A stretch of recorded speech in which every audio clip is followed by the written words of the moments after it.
great maritime city of Southampton, once described as the gateway to the world. This place is literally soaked in history, but maybe there's one story that stands out above all the others.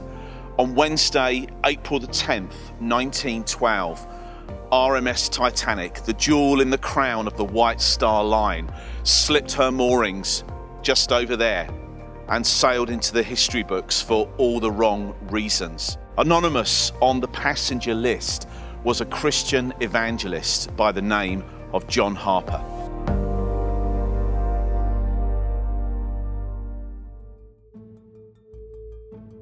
Titanic was the finest ship the world had ever seen. She took 2,000 men 2 years to build.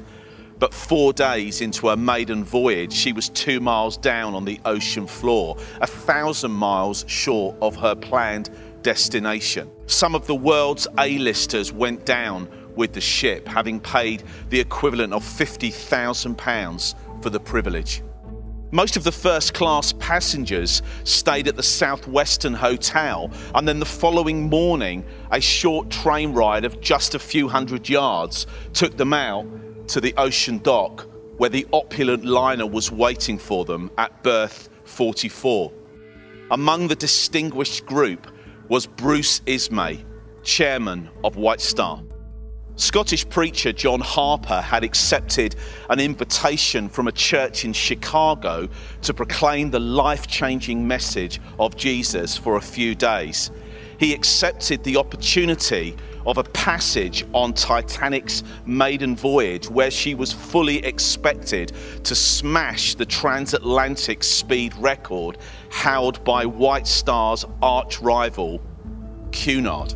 While Harper was on board, he spoke freely about Jesus to everyone he encountered, from the first-class restaurants to the third-class cabins. It was said that over 100 people were converted as a direct result of John Harper's conversations, although most of them never lived to tell the tale.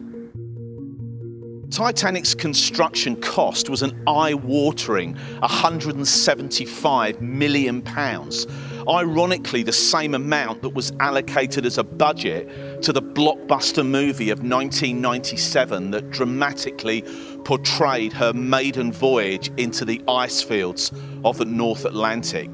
Nowhere more than here was the tragedy felt more deeply. Over a third of the people who perished had Southampton addresses.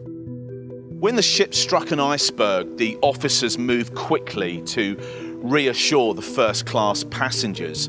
John Harper, who wasn't a first-class passenger, was allocated a place in lifeboat number 6, but he refused, instead choosing to remain on the top deck, praying for the terrified passengers and crew.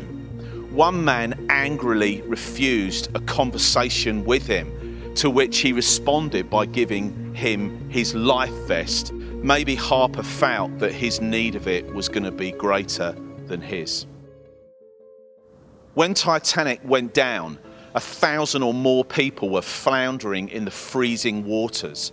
John Harper was seen by a number of eyewitnesses swimming from person to person, still sharing the hope of eternal life through Jesus Christ, desperately looking for opportunities to pray with them, until he eventually succumbed to hypothermia and disappeared beneath the waves. 4 years after the disaster, one of the 6 people who was plucked from the sea spoke at a survivors' meeting in Canada. He recounted a conversation that he'd had with the Scottish preacher as they both clung onto a piece of debris from the ship. He explained how he had accepted the offer of prayer and was probably the last person to see John Harper alive. He ended his emotional speech with these words: "With 2 miles of water beneath us, I surrendered my life to Jesus Christ."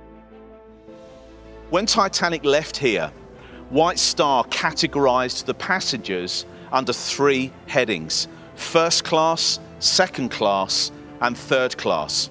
5 days later, a list was pinned outside their offices just over there. with the passengers under just two categories: perished and saved. Maybe the names of the Reverend John Harper and many of those who responded to his message belonged on both lists. Certainly they had perished in this life, but because of their faith in Jesus Christ, they were also saved.